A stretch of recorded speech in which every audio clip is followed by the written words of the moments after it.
Hello everybody, today we're going to be taking a look at these Westinghouse 40-watt incandescent vanity bulbs. Now these are interesting, well, because of their shape, as you can see.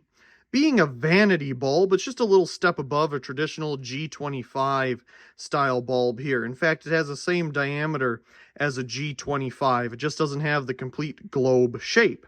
Instead, at the top here, they decided to go with kind of a stepped design to give it a little bit of something extra. Now, I don't know if these are made anymore. You could find them for a while, obviously, in incandescent offerings like this, and maybe some companies decided to make filament LED versions of them, but I haven't really noticed at least anyone selling these in any LED versions. And maybe, being a specialty incandescent, they are still available and were exempt from the original ban of the, well, incandescents. So, obviously, again, we have the step design here at the top. Pretty standard G25 design if you were to look at it from any other angle. But inside, unfortunately, we have a broken filament. So we won't be able to turn this one on today. Seem to have a brass base here, though. Westinghouse 120 volt, 40 watt China. And that typical little stamp of probably a date or something that Westinghouse put on these bulbs. Again, this isn't the original Westinghouse. This is the Chinese Westinghouse. And this is the same one here. Picked these both up at the Restore for 50 cents a piece. And as you can see, unfortunately, this one's burned out as well. Now, don't worry. I do have another example of one of these that we will be turning on here in a minute. So we will get a little bit of an example of how these would look lit up. But again, Westinghouse 120 volt 40 watt China. Really sad that they're burned out, but 20 or 50 cents a piece, we're at least being able to get an example of what they look like. Now, of course, we compared it to our G25 friend here, but another product on the market at the same time from GE was a smaller version, and this is the one that we're going to turn on today. So I was actually able to get one of these Westinghouse bulbs to light up with some careful maneuvering of the filament. So this GE bulb will get its own video, but let's skip to seeing these turned on. I have reattached the filaments somehow by playing with this for the past 5 minutes, and we're able to turn it on. Now I'm holding it in such a way that hopefully the filaments will stay here, and I'm also hoping that just running it will make the filaments hold themselves on to the supports. You had to line up 2 of them at once to get this to work, so I'm real happy with it. Let's go ahead and turn off our lights here. You can see the filament inside.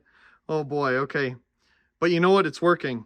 Now, I'm real hesitant to turn it at any other angle than this, because I'm not sure if it will fall off and no longer work.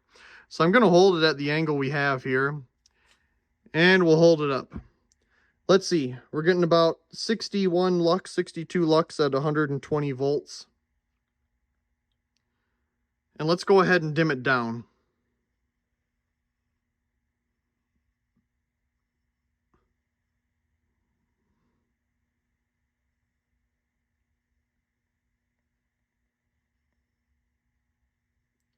What a beautiful bulb.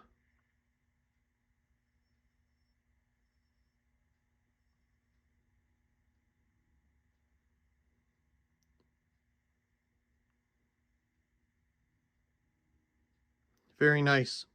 Okay, let's see here. I'm going to try to turn it upwards so you get more of the design going on here, and let's dim it down. Just a really cool, you know, you just don't see designs like this anymore. They'll make crazy LED versions of these things and sell them for crazy amounts of money. Pretty cool, and it hasn't fallen apart on us yet. I think we're getting lucky. Okay, let's go ahead and unplug it from this. And I'm going to turn the light back on. And plug, well, let's turn off the Variac. Let's plug it back into our regular one here. I want to see what we get. Oh, and it's done already. Well, anyway, you got to see it turn on once. I'm pretty happy with that. Too bad it won't turn on now. I probably have to line up those filaments again. So that was lucky. So anyway, I really do hope you enjoyed this little video taking a look at these Westinghouse 40 watt vanity bulbs and being able to get one of them to turn on here again. That was nice. Again, if I don't have a video of this on the channel, there'll be one coming soon.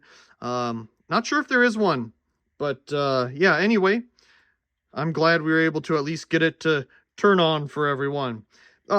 If I hadn't already mentioned, the reason that the shell is off of the socket here is so I could look inside the bulb easier to line up the filaments. But normally you do want this on here for safety reasons, especially if it's a non-polarized plug. As always, I do hope you enjoyed today's video. And if you did, be sure to give it a like down below and leave a comment. I do enjoy reading all of your comments. If you haven't already, be sure to subscribe to the channel for more great videos like this one. Also check out my secondary channel Merkove and subscribe over there for more behind the scenes and alternative content. Of course, check out the other videos here on this screen, and as always, thank you very much for watching.